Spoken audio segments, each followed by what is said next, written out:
What's up mga kabunso? So bali ito po yung 9 days update po natin sa ating mga alagang cubs. Ayan. Ayan po yung update po natin.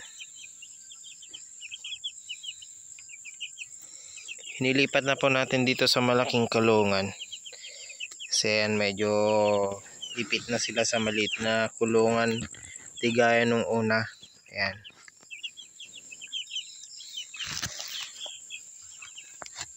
Ayan po.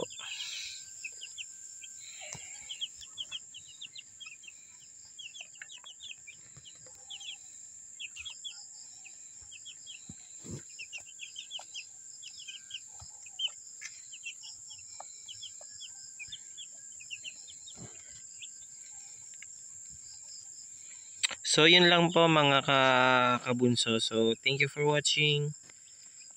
Ayan. Bye bye.